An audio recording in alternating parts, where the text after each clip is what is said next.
Good morning, dear students. Welcome in social science class.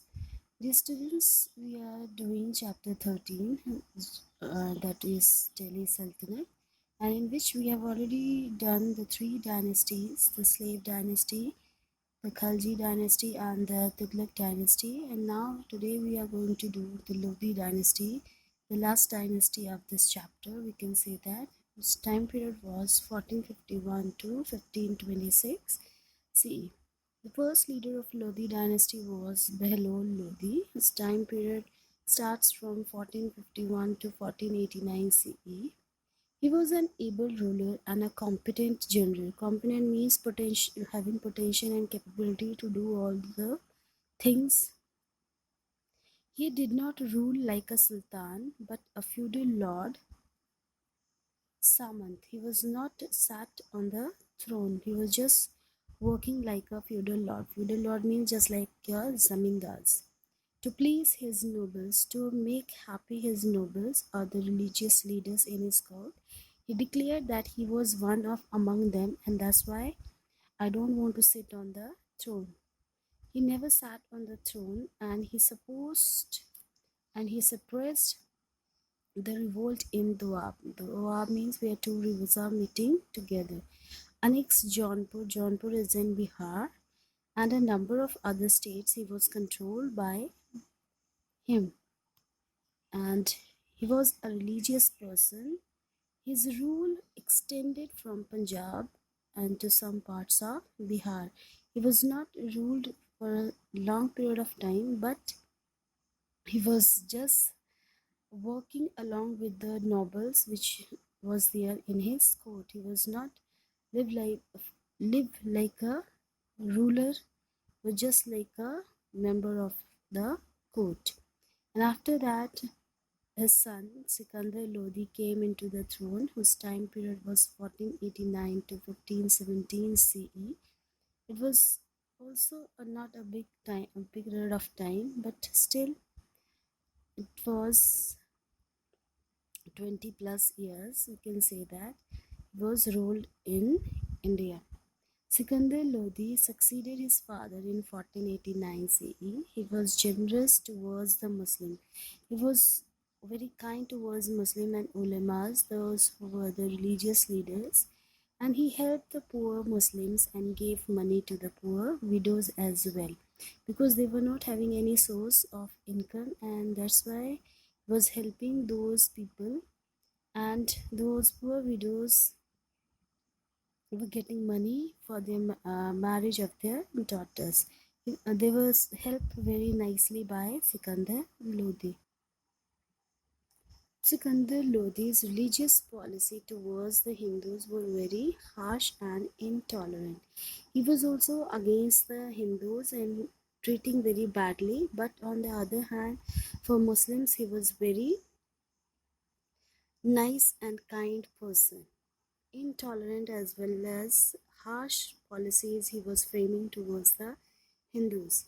He destroyed temples and constructed mosques in their places, and it was a proof or evidence, we can say, that how cruel he was and how badly he was treating Hindus. He reimposed jizya on the Hindus, that was pilgrimage tax or worship tax, and he was totally against the Hindus.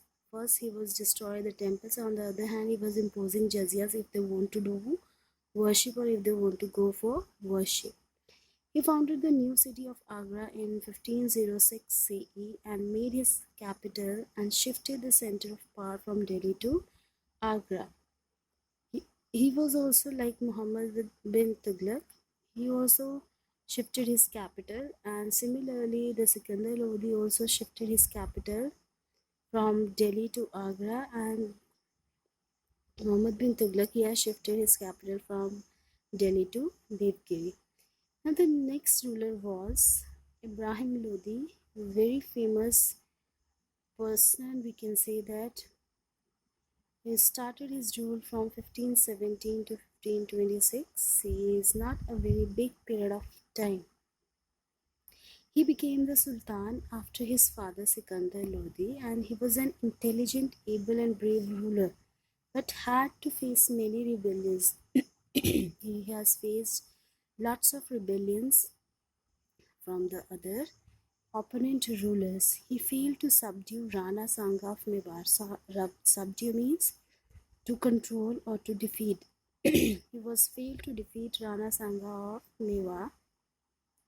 He replaced the old and senior military officer. This was the main thing he has done, which was not in favor of his rule or reign. It was also a wrong part which he has done for his empire.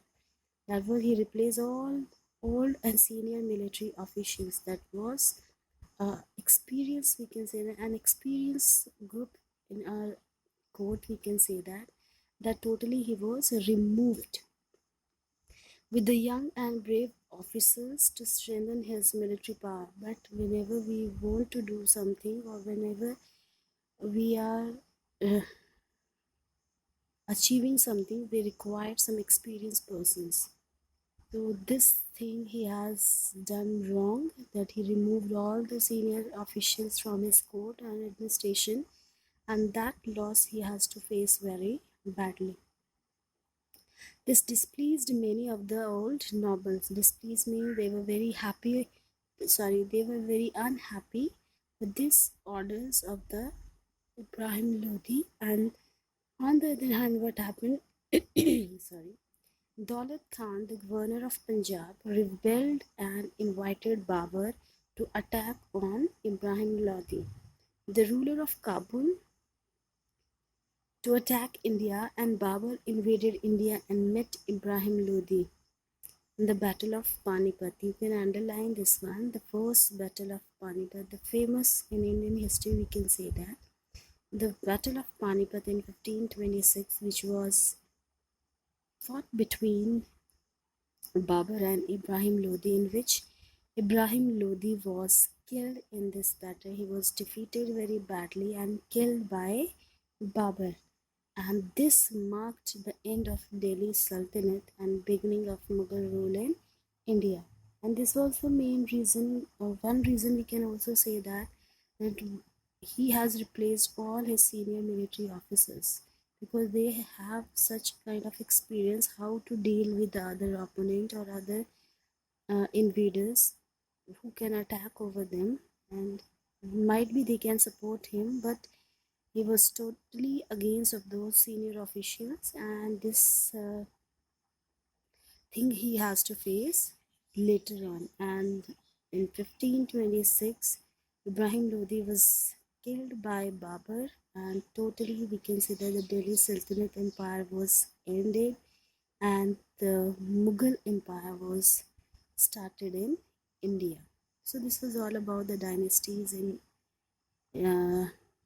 we can say that the Delhi Sultanate, the Lodi dynasty. And one more thing, students, you have to do, you have to find out who was Babur's father and who designed the Taj Mahal. So these two questions you have to do, and rest we will continue with our online classes. Thank you.